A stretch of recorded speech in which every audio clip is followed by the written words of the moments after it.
Hey, this is Joe with Easy Trim, and this is the satellite bud trimmer cleaning video. For intermittent cleanings, we recommend using an air compressor to blow the unit out, or a wet dry vacuum, and simply wiping down the unit with alcohol. The following video is for deep cleanings after the harvest. We'll start by identifying the cleaning solutions we like to use. We prefer denatured alcohol or isopropyl alcohol, the HD heavy duty purple simple green, a pressurized sprayer, a spray bottle, and some paper towels. The next step is to disassemble the unit. We'll remove the chute sock and slide the chute off the front of the drum. Next, we'll remove the filtration bags. I like to put a little pan underneath there to capture anything and to make it a little bit easier. A quick side note, when cleaning the filter bags in between trimming and prior to doing a deep cleaning, we recommend using a wet dry vacuum as seen here. It works really well, and it's something we recommend you do often in the trim room. Once we have the filter bags removed, we will rotate the rotor assembly until the cotter pin is facing the front. Disengage the two front draw latches and the two side draw latches. Rotate the lid 90 degrees upright. We will remove the cotter pin from the rotor assembly and slide the rotor assembly off the motor shaft. Rotate the lid back down. Disconnect the jumper cable between the control box and the main motor. Loosen the two thumb screws on either side of the control box and remove the control box. To clean the control box, we will just take a paper towel and some alcohol and just give it a quick wipe. Reinstall the two thumb screws so that they don't get lost. Disengage the two back latches and remove the lid assembly. Next, we will remove the drum gate by pressing in the center of the drum gate and giving it a good tap to get it past the drum. Disengage the two plunge pins and loosen the drum knob several turns and rotate the drum 180 degrees upside down. Tighten the drum knobs, and now we will remove the motor assembly by disengaging the link lock latches, also called butterfly latches. Once the four latches are removed, pull the drum assembly out. Now we will remove the cutting blade by loosening the three screws atop the cutting blade. Also remove the cutting blade hub. There are two set screws. Loosen the two set screws and slide the hub off. We will also remove the fan blade by removing the three fan blade screws and sliding it off the fan blade hub. We will leave the fan blade hub attached to the motor shaft. Next, remove the motor cover and loosen the adjustment bracket knobs. We prefer to use a hot seat, but any pressure washer will do.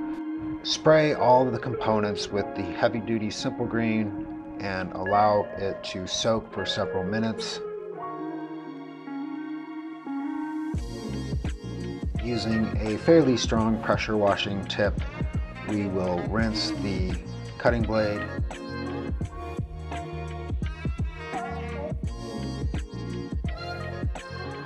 and the rotor assembly,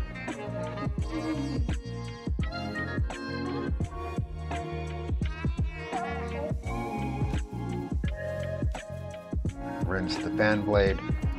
The more thorough you clean, the easier it is to do next time. Next, spray the motor assembly,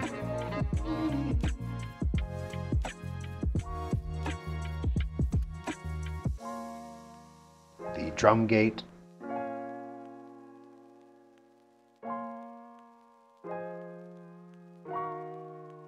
spray the lid assembly top and bottom.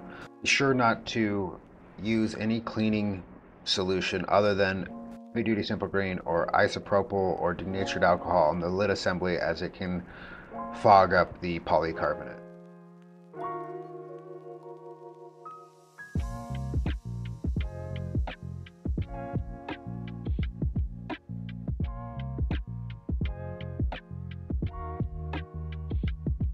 thoroughly clean the drum and stand of the unit.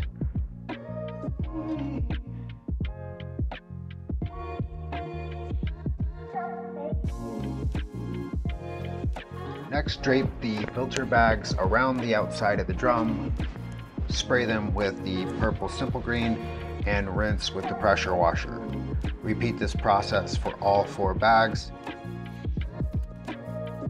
Occasionally, it is necessary to flip the bags inside out and spray both sides, but often it's good enough to just spray the one side.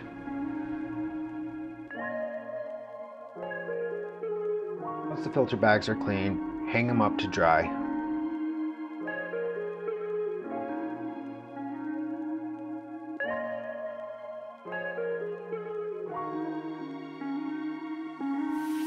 Using a compressor and an air nozzle, blow out the motor assembly. Try to get that as dry as possible, as well as the motor cover.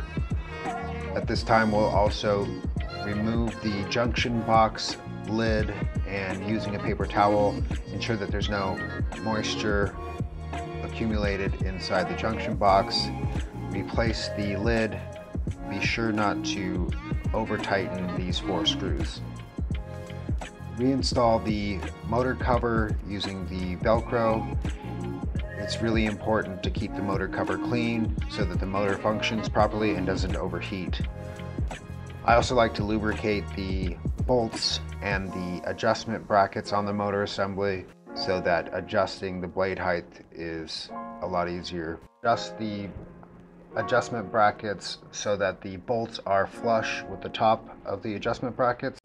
Be sure that the fan blade hubs set screws are tight before reinstalling the fan blade.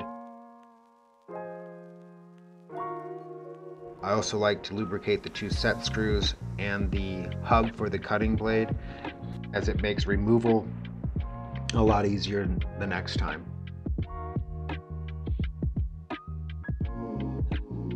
There are 2 dimples on the motor shaft that align with the set screws on the cutting blade hub. Be sure to align those properly.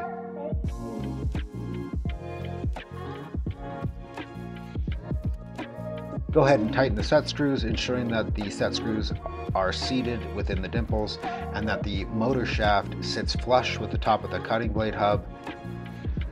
It's important that the shaft does not sit above the cutting blade hub. Next, we'll take the cutting blade and install a felt pad spacer on the top of the cutting blade.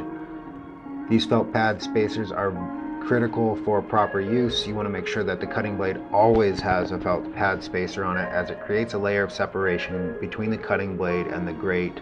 Otherwise, the blade will rub on the bottom side of the grate. The cutting blade by reinstalling the 3 cutting blade screws. Be sure not to over tighten these screws. Once you have the motor assembly put together, we'll reinstall it in the drum, making sure that we align the junction box on the motor assembly with the 2 X's on the inside of the drum. Also, be sure that the adjustment bracket is seated flush with the drum.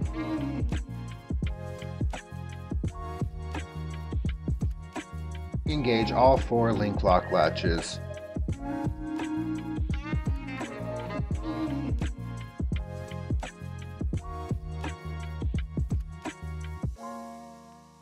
Loosen the drum knobs and rotate the drum upright.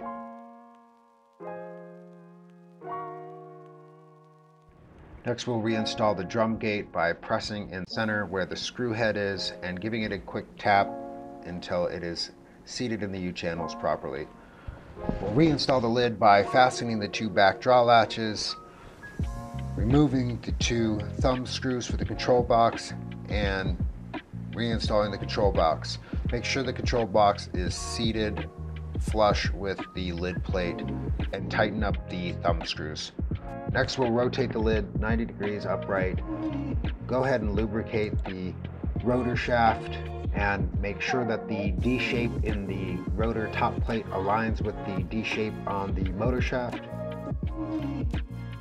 And reinstall the cotter pin.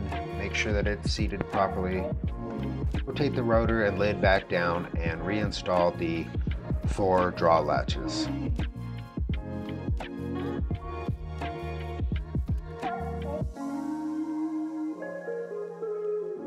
Reconnect the jumper cable from the control box to the main motor.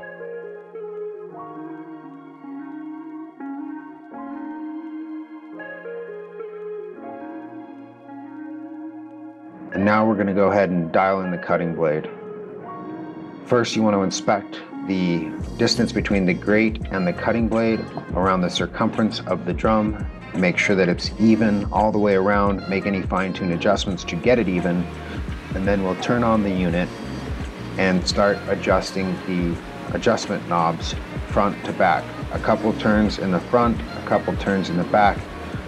And what we're doing is raising up the cutting blade until it makes slight contact with the grate.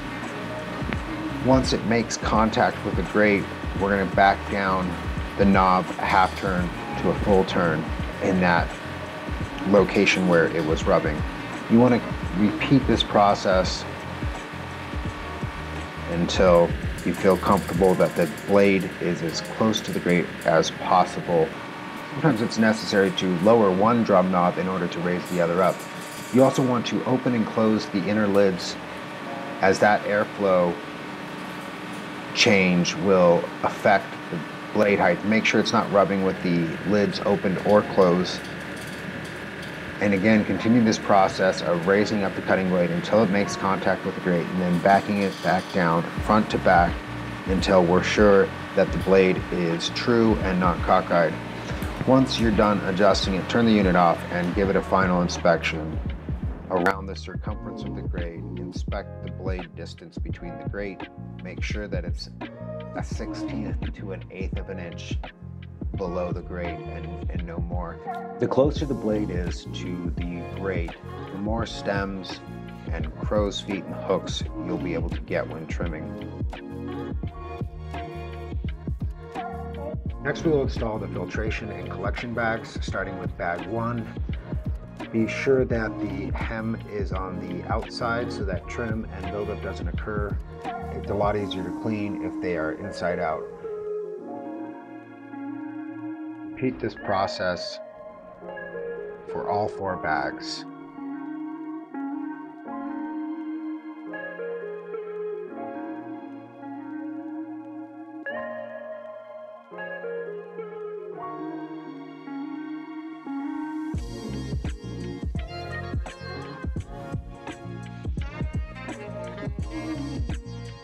The 4th bag has a Velcro strap that we will also fasten.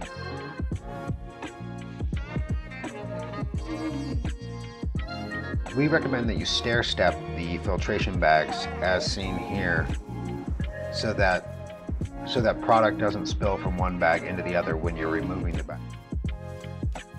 Reinstall the chute by sliding it into its track.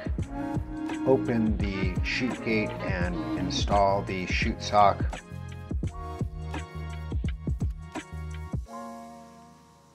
You could also make fine-tune adjustments to the blade height after the filter bags are installed by reaching up through the filter bags. The satellite trimmer is now assembled and ready for use. If you have any questions, please don't hesitate to contact us. Thanks for watching.